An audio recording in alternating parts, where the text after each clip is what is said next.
able to attend and spend money before, during, and after the convention, but the national spotlight will be shining on our city in a way that will deliver visitors and revenue for businesses in the area and to our community for decades. Today we're talking specifically about that spotlight and how important it is that the nation and the world come away with the feeling that Milwaukee and Wisconsin are places that they want to visit again and again. Even better, that Milwaukee and the Innovation 94 corridor are places that they might want to live in the future.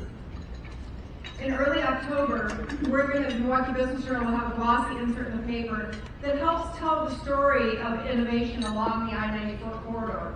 You're going to see it everywhere you engage with Milwaukee Business Journal.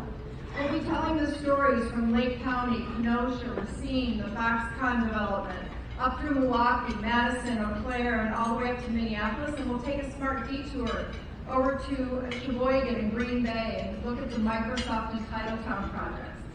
We're going to be talking about the tens of thousands of high-paying, innovative jobs that are available, and not just the tech jobs. We have tech and construction, tech and manufacturing, tech and real estate, tech and financial services, tech and retail, tech and healthcare, and the list goes on and on and on. We're going to be telling the story about how people can innovate their careers here, but they can also innovate their lives. They can ditch that tech hub life of a tiny apartment for thousands of dollars and likely for the same amount of money have a huge house with a yard and a dog. And I was just talking with a couple people at my table. One of them, their kids walk to work, and the other one's kids are biking to work. That does not happen out on the coast. So make sure you pick up the publication and share it with the people who are going to be visiting and also who may want to come and live here. We can't do events like this, especially this as often as we do, without our sponsors. And we have one that has a few words for you. From Advocate Aurora Healthcare, please welcome Vincent Lyles, System Vice President, Community Relations.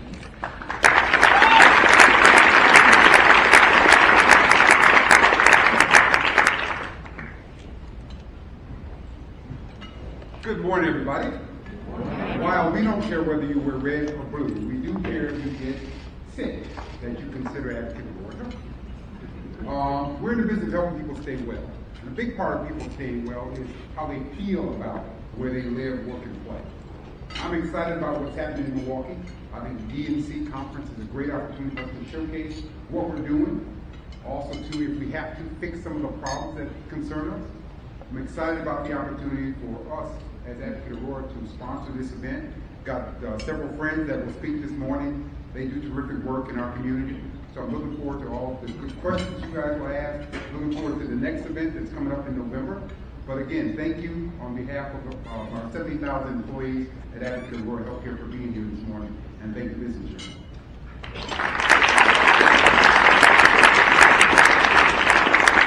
Thank you, Vincent. And now please welcome to the stage our reporter who writes about how politics affects business, Rich Kirkman. And from today's TMJ4, Charles Benson, they're our TV partner. Joining Rich on our panel are Sarah Meany, Secretary of the Wisconsin Department of Tourism, Lori Richards, President of Miller Communications, Greg Nickerson, Chairman of Bader Rubber, and Omar Sheikh, Chairman of Visit Milwaukee. And again, don't forget about the note cards on your table and the pens. When you write something down, just write it legibly and wave it in the air, and we will have people come up and bring them up to Rich. I'm going to turn it over to the reporters and our panelists. Enjoy.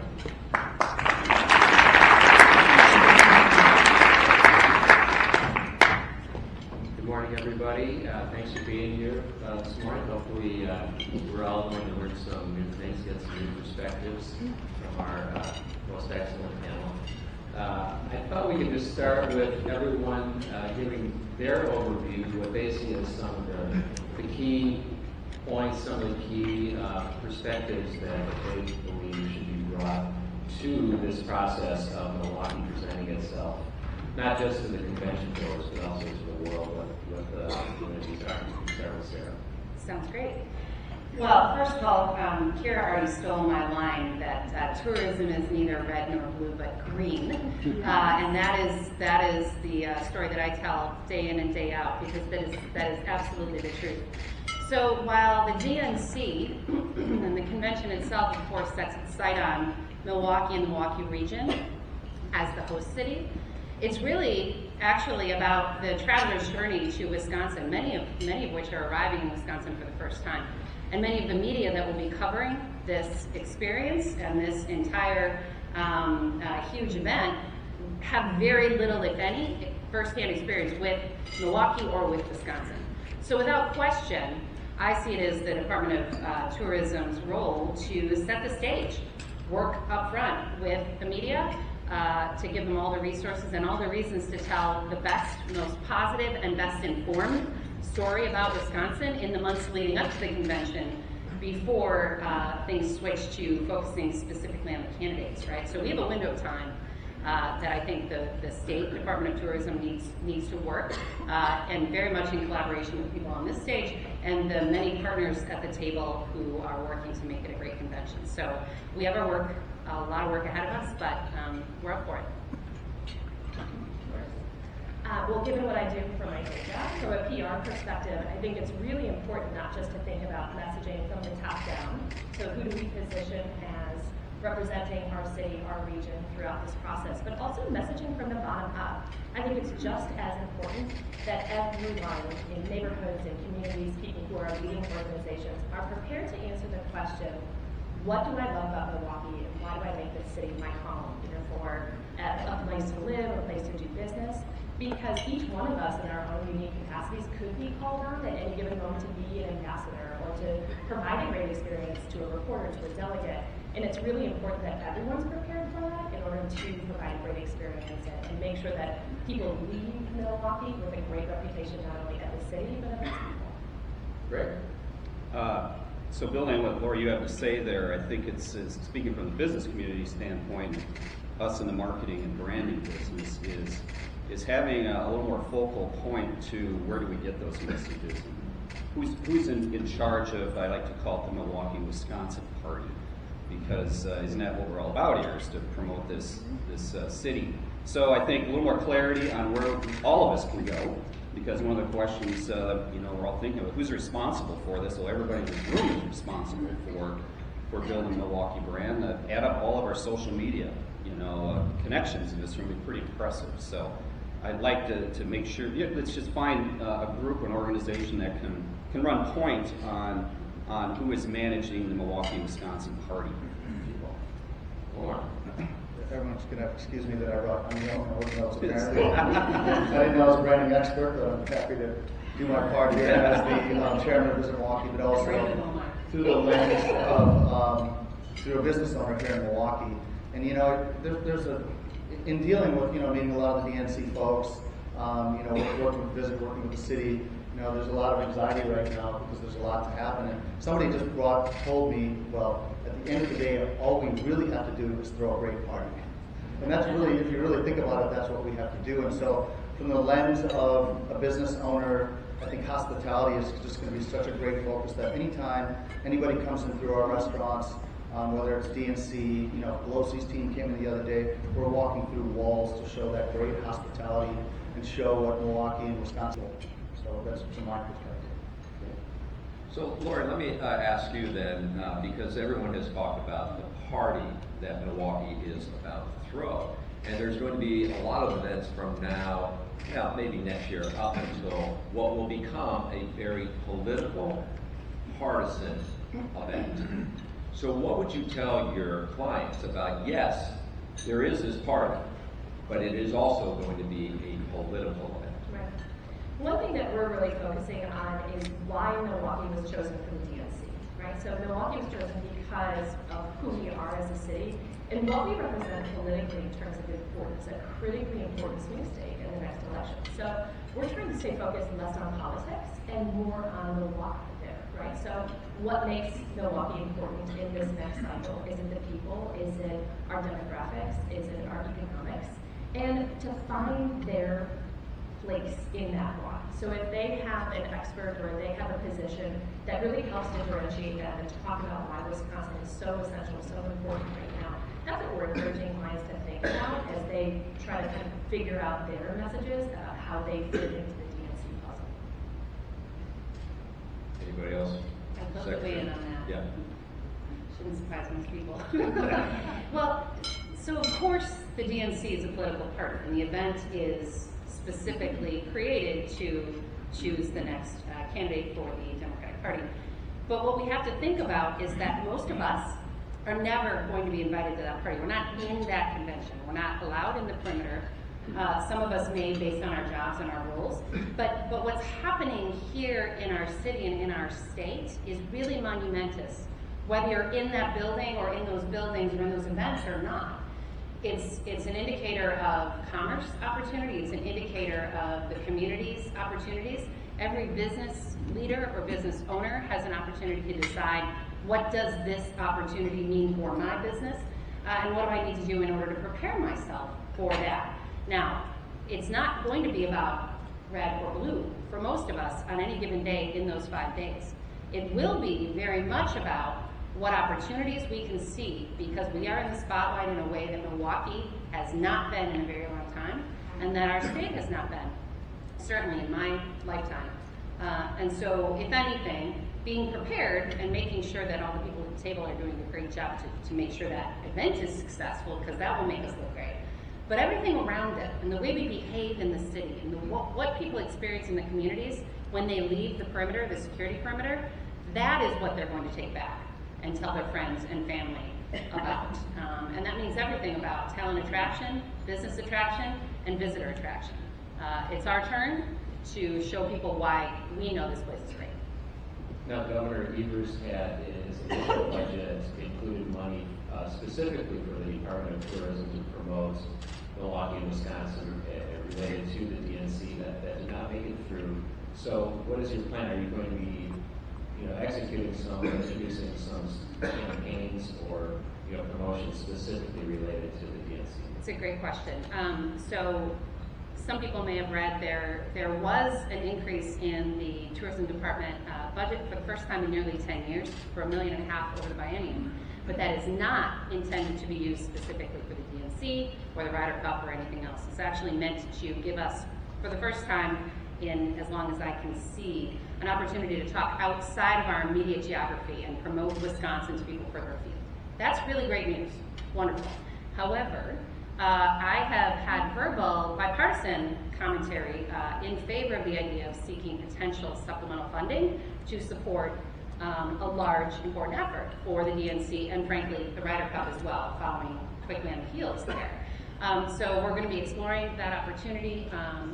I would love to be cautiously optimistic about what that could look like, but we are making plans for that one way or the other. So whether there's additional monies or that we need to use from our existing budget, it'll look very differently.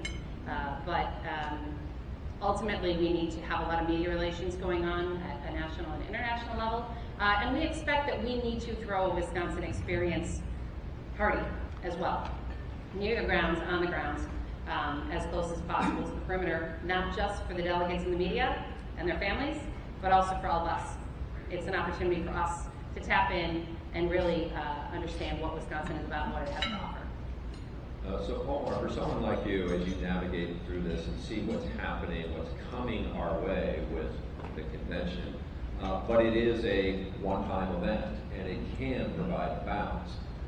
So when you look at how you invest short-term and long-term, what is the potential from this? What are you seeing as the opportunity because the Democratic Party is coming here, and what potentially could it mean long-term in terms of branding the city and the state as a destination place? Yeah, that's a good question. I mean, this is, and first of all, there's a lot of large groups that come here. I think this does a great job at that. Everybody's talking DNC, but remember Ryder Cup, USA Triathlon. There's so many things happening, right? So this is a very political event and with a tremendous magnitude, but it's not the first of its kind for Milwaukee. I think this is our one chance, really one great chance to rebrand the city, if you will. How so? You know, I mean, you know, there's perception. So if you take a look at like the national view of what Milwaukee is, you know, it's a little bit different, right? I don't think that what we found out is there's not an opinion either way, negative or positive. If you take a look at it from a statewide perspective, there's that perception out there that Milwaukee's outdated. And if you really, like the people that travel into Milwaukee and experience Milwaukee, they are wow. Yeah, they leave here with a different impression. And Greg, I wanted to speak to you about this because we were talking a little bit about this at the table. When the city looks to brand itself, you know, those of us grew up here, been here, we know the tradition, beer and brats. We still have that Laverne and Shirley sort of impression. But when you look at what has happened, the transformation, and the idea that this is a cool place to live, affordable place to live, how much of that has to be in the narrative?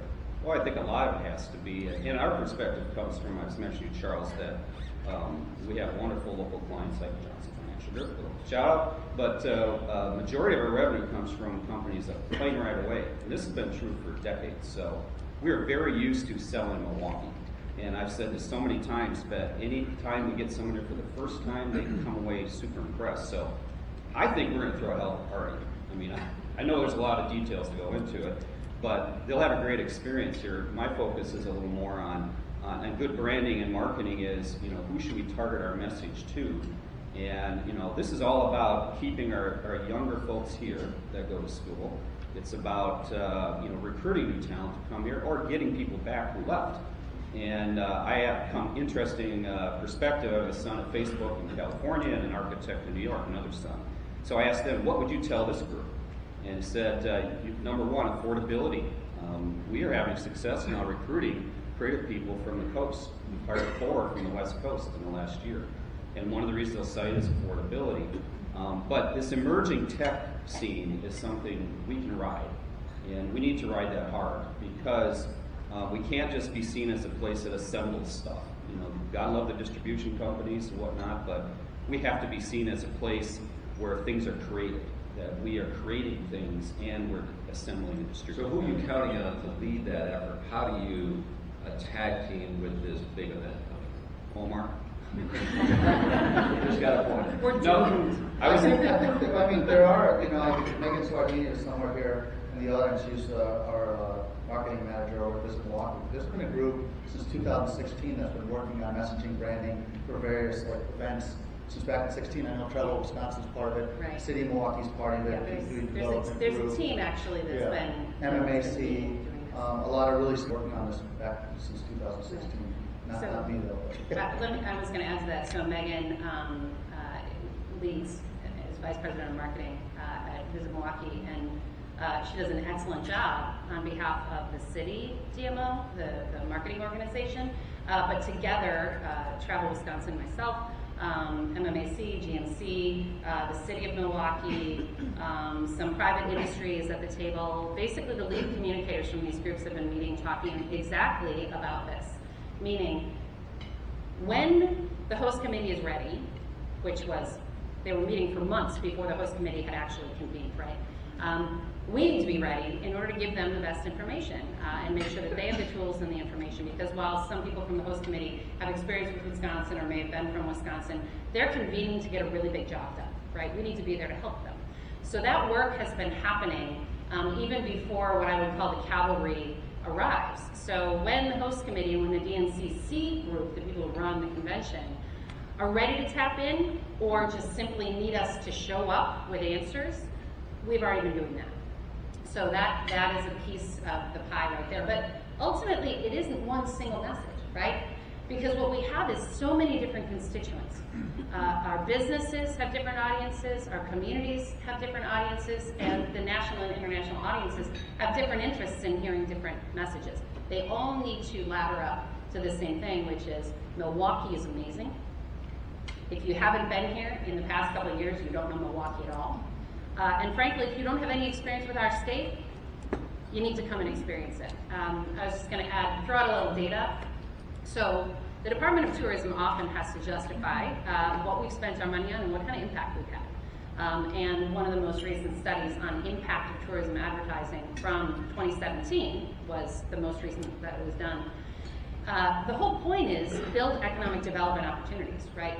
We sell vacations and leisure travel, but that's not actually what gets sold when people come to Wisconsin. It gets sold on the idea that Wisconsin is a beautiful place to live, a great place to have a job, a wonderful place to start a business, and a great place to retire. So what we see is if people have visited at least once within the past 2 years and have been exposed to advertising from Wisconsin Department of Tourism, they are 2x to 3x more likely to believe it's a great place to live, take a job, build a business, or retire. That's 200 or 300% more, right? So this is a really, really huge impact, which is why we need to get people here. We need them to experience it once or more than once, and we need to keep talking about it. That's really the work that all of us do. And just to underscore that point, I think something that Omar said earlier is really important. For more than half the people coming to Milwaukee, this is a branding exercise, not a rebranding, because they're coming here with no preconceived notion of what the city is, or probably not a lot of history or background with Milwaukee. So it's a great opportunity with a fresh slate. I think sometimes here in Milwaukee, we get a little negative about our own city. Maybe we have history, maybe we grew up here, and Laverne surely is still active in our minds, but I would say for a lot of people, that's not the impression. So, but there is also an important component of the rebrand. So we need to not shy away from some of the challenges that our city has, but we need to not just talk about the challenges, but what we're doing to solve those problems, right? So it can't just be about crime or segregation. It needs to, then we need to talk about, well, here was an answer to the problem through an organization like Sherman Phoenix, for example. So I think there need to be some important efforts to make sure we're addressing those challenges, but for the most part, I see a lot of opportunity just in creating a positive first impression. I would just tag on that as you guys look at the messaging and the working team on this, that you might want to consider having the political messaging part be DNC connected, and perhaps the Milwaukee, Wisconsin messaging be a Visit Milwaukee place to go. So it keeps a little bit of the bipartisan attitude about that. Agreed. Just a reminder that we're going to take audience questions. So Liz will make the rounds and maybe hold up your card, and then we'll bring them up here. I'm sorry, Omar. Well, I just was saying, I think that and agreed on Visit Milwaukee, but I mean, there are other people. I saw Gary Wick here in the room earlier. I mean, I think he should. People like himself should be in the conversation. I mean, I don't know how many visitors, we're bringing between 500,000 and 1 million visitors, their organization to Milwaukee. So they're part of the, groups that are like creating tourism for the city, the Don Smileys, and I think the people that are doing it too should be part of those groups and those conversations. I just wanted to add that. So has there been this conversation about what is it, and maybe Secretary, you could talk more about this, but about what is going to be the message, the theme. I mean, when you run your commercials, you sort of want to sell with that tagline. Has there been some process about what that would look like? Well, I think that some of those things already exist. Visit Milwaukee has an existing brand and campaign. It has been very effective in setting the tone for Milwaukee visitation, for conventions, as well as leisure travel, and that continues to exist. When I think sometimes the words we're using, rebranding, that may be actually just in the mind of the misperception, rather than suddenly there's going to be a new logo and a new tagline for Milwaukee. So just to clear that piece of it up. Now, as far as the state of Wisconsin, I'm 8 months in, right? And we've had the same state brand in place for over a decade. And what's not to say that now is not a great time to rethink that. We have a lot of pieces in motion right now. So you're going to break a little news here? Well, we may have some news to be able to share by Thursday. Today's Tuesday. I know. There's an H in there. So, yeah, exactly. We went through an RFP process. All the contracts with our providers were up after 5 years. They come up every 5 years. And so I learned through that process that as an appointee, I'm not allowed to be anywhere near that process, but what we have is we will have news and be able to share that. But part of that work is intended to take a really good hard look at Does it mean anything when we say Wisconsin to people who have visited versus people who have not visited, and what should we be doing to improve upon that? That work is going to begin immediately upon making those contracts official, so that we anticipate being ready and in play, rolling out in advance of the DNC. I'm sure that sounds like a story we probably could talk about in approximately 48 hours. But Certain Packers player involved. well, many of you are probably seeing the fall campaign right now. Donald Driver was signed as of last year for the summer campaign for this year, and that contract currently is through this year. So he's a great, enthusiastic representation, certainly. But the story of Wisconsin isn't necessarily